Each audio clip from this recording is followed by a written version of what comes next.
Hello, beautiful family. How are you all doing? Thank you so dearly for always tuning in. I really appreciate. Today, the first time you are coming across us, so you are hearing this voice for the first time. We still remain Progress News, and we give you all the latest updates. Remember, in this platform, we react to all videos, and your opinion is highly needed. So sit back, watch this video, and I'll be right back.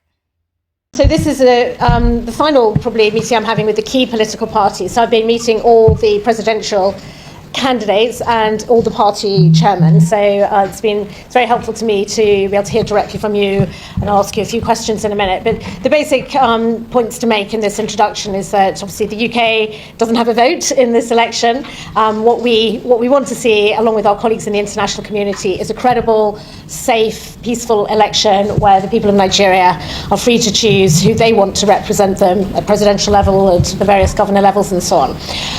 So that's our stake in this. And the reason it does matter to the UK is because of the importance of the partnership. The UK and Nigeria obviously have a long, deep history. Whatever ups and downs, we're bound together, almost as one people. And this election really matters. So, for example, recently I know the president was in the US for the African Leaders Summit. It was noted there, and it's noted by our senior politicians, including our Prime Minister, that the election in Nigeria, the eyes of the world will be on it, because you're the largest democracy in Africa, and you're a country that's been stuck with it since 1999, and each election has seemed to us to get a little bit better. It's not been without challenges and setbacks, but the general direction of travel has been exactly in the right one for strengthening Nigeria's democracy and representation. And this is in a region where unfortunately there has been quite a lot of backsliding on democracy. You're in quite an unstable region with coups and presidents who've been clinging on to power for longer than they should. So Nigeria is to be commended, I think, for its democratic journey, and as I said, it matters. Well done. So it matters to the region, and it matters to the world. Nigeria is a very important partner for us, and a stable democratic Nigeria where people feel their vote reflects their preferences doesn't mean they get the candidate they want, but it means that as a whole Nigeria has elected what the people as a whole want. It means that Nigeria hopefully will be able to progress in its numerous challenges on security front, on the economic front, and so on. Whoever inherits the presidential ticket will inherit quite a number of challenges, but we, the international community, want to be with you step by step, particularly the UK. So hopefully that just gives you a sense of why I'm here, and what I'd be really interested to hear from you and your colleagues is how do you see the situation now, as we're very close now on the security side, on the electoral process side. Do you have confidence in the BVAS system and so on? Is there anything worrying you? Is there anything we can help with to ensure in these final weeks that we get to the point where INEC can run the election peacefully, where the National Peace Accord, all the principles that have been set out there can be adhered to? So I'd be very interested to hear from you how you see things at the moment. Well, I want to especially welcome you to our office. I want to appreciate your efforts so far towards ensuring entrenchment of democracy in Nigeria. We are very desirous to have credible and people-oriented presidents come the election of next year. We believe very strongly that if the process leading to the election is free, fair, and credible, then of course there will obviously be peace in the country. Believe that if the process is compromised, if the process is not fair, then of course there won't obviously be peace. We appreciate the fact that the country has been going through numerous challenges as a result of insecurity. We've also had a lot of issues with the economy. Today, people are poor. Majority of our people are poor. They are hungry. Even the Bureau of Public Enterprise, the Bureau of Statistics, recently in their recent figures estimated 130 million Nigerians as poor out of the 230 million Nigerians. And the people generally believe that the numerous challenges that we have in the country is as a result of poor leadership. It's as a result of cumulative leadership failures over the years. and the people are therefore determined to have a change of government. And the only opportunity they can do that is this opportunity that is afforded every 4 years for the people to vote and be able to change leadership. Expectations are therefore very, very high, as you can see, especially among the young people. And going by the figures released by INEC just yesterday, the young people are more in number. Yes, I saw that. Interesting. And therefore, young people are desirous to have changes in government. And therefore, the only way we can calm frail nerves is for the process to be free, fair, and credible. I want to say that as we speak today, the Labour Party and its presidential candidate appears to be the most popular candidates among the candidates. And we are popular among the youths and the very, very vulnerable in the society. And therefore, we believe that the only way we can have peace is where the process is transparent, the process is open, the process is not skewed, and therefore, whatever will be the outcome, generally people will accept. Our greatest challenge, however, is that the party has been under serious attack. The candidates of the party officials have been under terrible attacks. In Kaduna, for instance, the women leader was killed in Kaura. The husband was also shot. As we speak, the husband is still in the hospital. They have amputated his legs. As we speak, he's still in the hospital. Sorry to hear that. We have also lost 2 people in Kaduna. We've lost 1 secretary and another member in Kaduna. Are you clear who was responsible for those attacks? Yes, the opposition parties, of course, But purely who- political. Purely political. But who do you have? Is there anybody arrested? Or? No. For now, no. And then in Imo, we've also been one of our senatorial candidates was Linus Okori, was arrested. In fact, they woke me up at about 12 midnight and told me that he was kidnapped, that I needed to save his life by rising to the occasion to make press statement. And that night, we did press statement, and it was all over the place. At about morning, the state's commissioner of police then took responsibility for being responsible for the arrest of Linus Okori. He was there incarcerated for about 40 days, only for the courts to have said that there is no case against him. That same Imo, we have lost 2 other members in the House of Assembly. One was assassinated and the other one was killed. We've had instances where in Lagos, in Akwa Ibom, in Osun, in Ondo, and several other states where a lot of our members have been subject to various attacks. We've also heard rumor that in places where we are strong, especially in the southeast and south-south, that they are going to, few days to the election, they are going to deploy people to cause trouble, to cause mayhem, to bring out bandits, to scare people from coming out to vote. Apparently, by the time they do that, the process will be compromised. Because if there are threats to lives and property, people will be afraid to come out to vote. And if we have that kind of scenario, it will be very clear that the election is compromised. And so we therefore want to appeal to government and to appeal to you that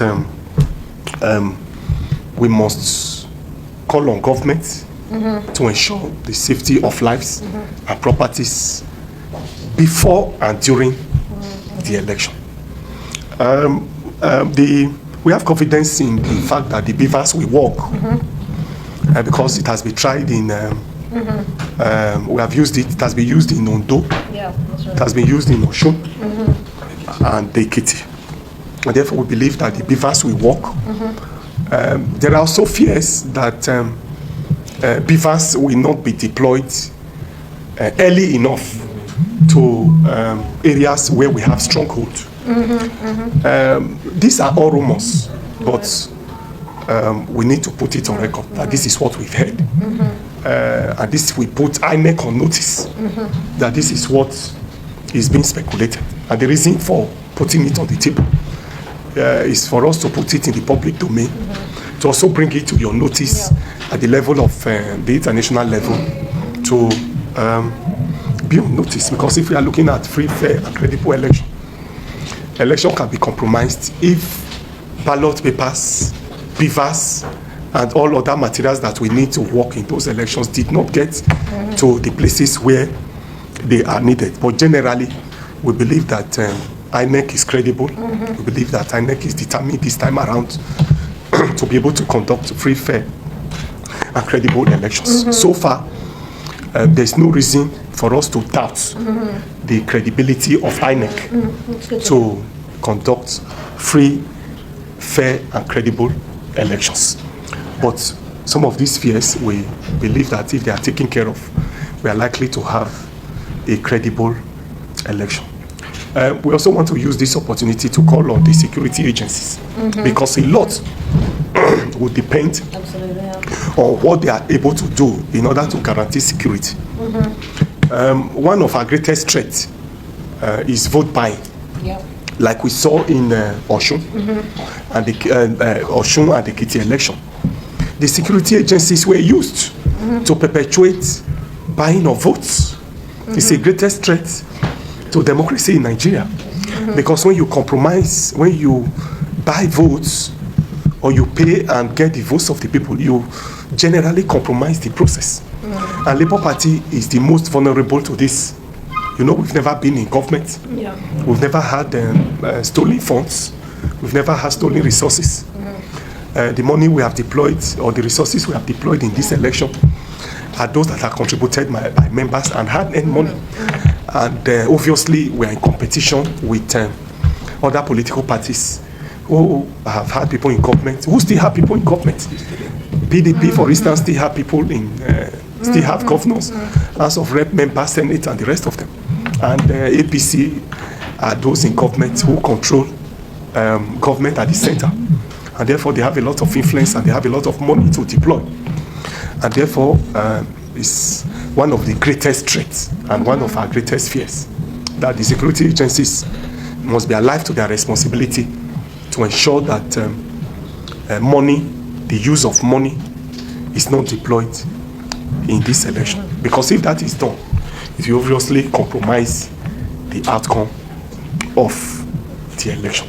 So we are using this opportunity to appeal to you and to appeal to our security agencies and security chiefs that they must all work hard to ensure that we stop and prevent people from buying votes, so that we can, for once, have an election that is credible, election that we enjoy the authority of the people, and therefore we have credibility to be able to work for the people.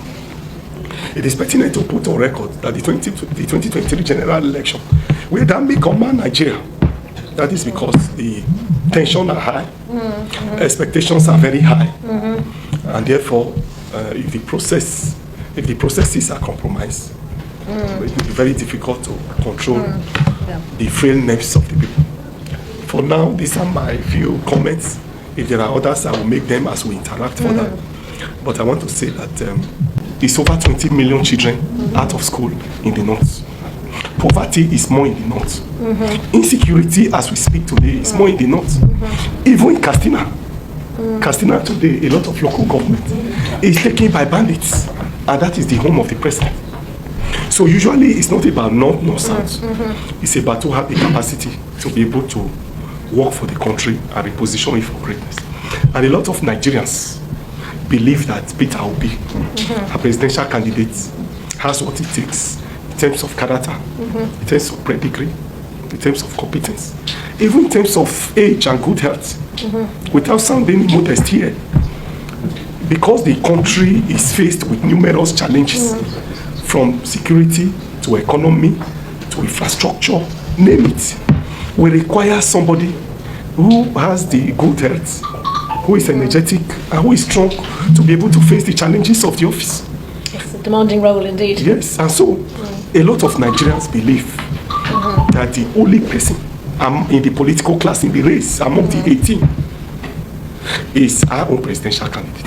And therefore, it has put us in an advantage position to win the election. And that's why wherever we go, you see a lot of people, young people, even the elderly, coming out to support our candidate and the party. For instance, of democracy in Nigeria, this is the first time you find people printing banners with their own money.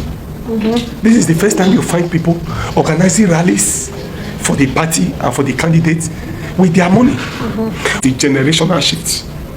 So I don't really understand. Somebody should make me understand. That means there is nothing that Nigeria as a country can do within themselves, that okay, they are the ones doing this thing without not involving UK on it. And this shows that UK, they are the people in charge of who rule Nigeria, who wins and who takes the glory. But anyways, we are watching because the situation is not very cleared. The effort that a lot of people are putting into this election, if they also use that energy to also voice out some atrocities, some things that is going on, it will be better. But you know what? We normally wait till election period, then we start talking, we start condemning the sitting president or whatever. God will help us. I'm not surprised when they are deleting people in southeastern part of Nigeria. You see, we only concerned about party this, party that. What about the common man that every time they cannot go to the farm, they cannot do anything? What about those people? Oh my goodness, come on. So my wonderful family, that brings us to the end of this update. Do well to like the video, share and subscribe. Thank you and bye bye.